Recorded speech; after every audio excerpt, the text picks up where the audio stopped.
वे ग्रह पर सबसे घातक जीव हैं। हर साल वे बीमारी फैलाते हैं और आपका खून बहाते हैं, जिससे लाखों लोग मारे जाते हैं। क्या हम पिशाचों के बारे में बात कर रहे हैं? शेर, गोरिल्ला? हकीकत में इनमें से कोई नहीं। हम बात कर रहे हैं मच्छरों की। यह अजीब लग सकता है कि नन्हा कीट, संभवतः घातक, लेकिन यह सटीक है। मलेरिया और अन्य बीमारियां मच्छरों से फैलती हैं।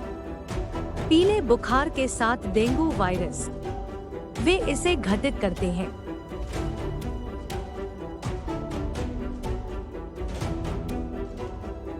किसी विशिष्ट रोग से पीड़ित व्यक्ति को काटने से आपको बाद में काट रहा है और अपने शरीर को अपनी ही लार से निगल लेते हैं।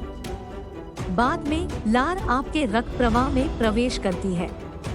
परिणाम स्वरूप आप जो भी संक्रमण पकड़ते हैं या कीटाणु निगल जाते हैं, वे जानवरों के साथ साथ लोगों को भी प्रभावित करते हैं। दुनिया भर में पशु और खेत के जानवर पीड़ित हैं। पर्याप्त मच्छर अकेले एक काटने घातक हो सकता है। इन कीड़ों से छुटकारा पाने का सबसे अच्छा तरीका क्या है? खैर, पहले हमें तय करना होगा अस्तित्व में मच्छरों की सही संख्या। यह पता लगाना वाकई चुनौतीपूर्ण है। अनुमान के अनुसार उनमें से 7 ट्रिलियन है, केवल अलास्का में।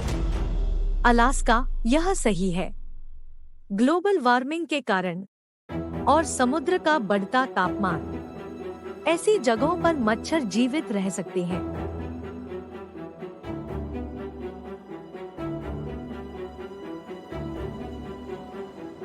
कहीं और कई अन्य मच्छर हैं। हम इनसे कई तरह से छुटकारा पा सकते हैं।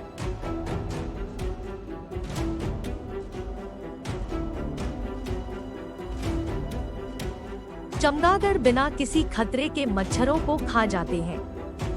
ये 1 घंटे में 600 मच्छर तक खा सकते हैं।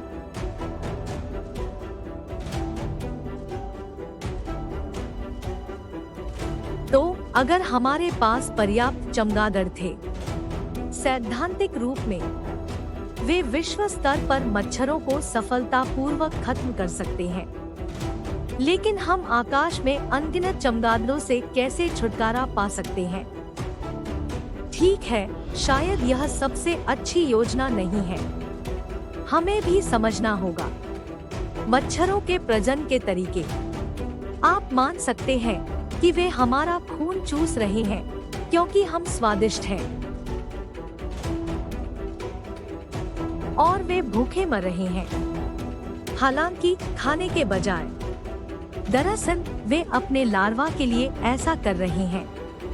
तो अगर हम अपने सारे खून से छुटकारा पाने में कामयाब रहे, और मैं देख रहा हूँ कि यह कहा जा रहा है, रुको, हाँ, इनमें से कोई भी काम नहीं करेगा। हमें उनके स्थान पर विकल्प जारी करने पड़ सकते हैं।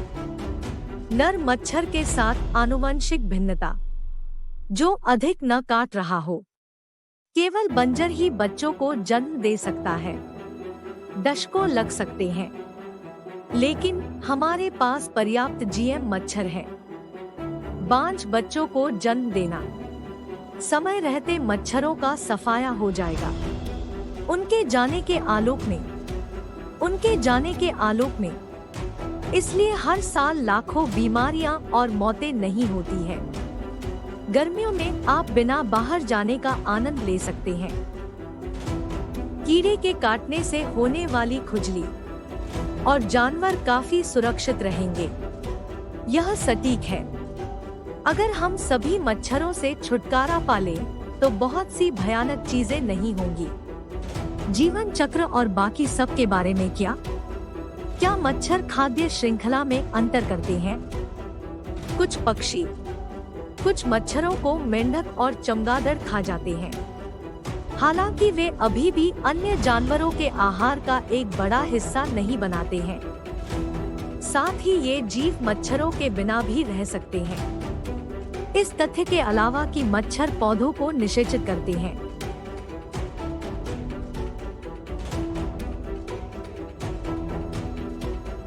यह प्रजातियों के संरक्षण की गारंटी के लिए पर्याप्त नहीं है, पर फिर भी क्या मच्छरों से छुटकारा पाना नैतिक है? आखिरकार अगर हमने किया तो हम पूरी प्रजाति का सफाया कर देंगे। हमें पता होना चाहिए कि मच्छरों की हजारों अलग अलग प्रजातियां हैं। उनमें से केवल 6 ही वास्तव में हमें काटते हैं और बीमारी फैलाते हैं।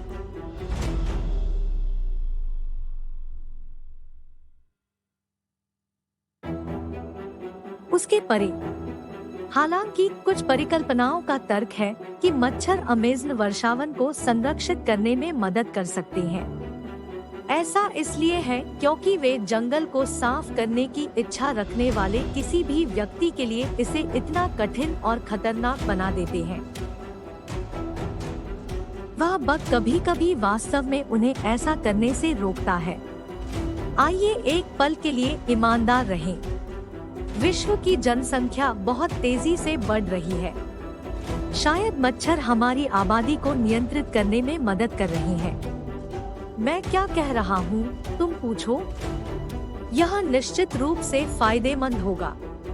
रोग कम होगा, कम मौतें और बहुत कम प्रतिकूल प्रभाव। लेकिन क्या होगा अगर बग्स को खत्म करने के बजाय पृथ्वी पर 50% लोगों ने किया एक दूसरे विभाजन में?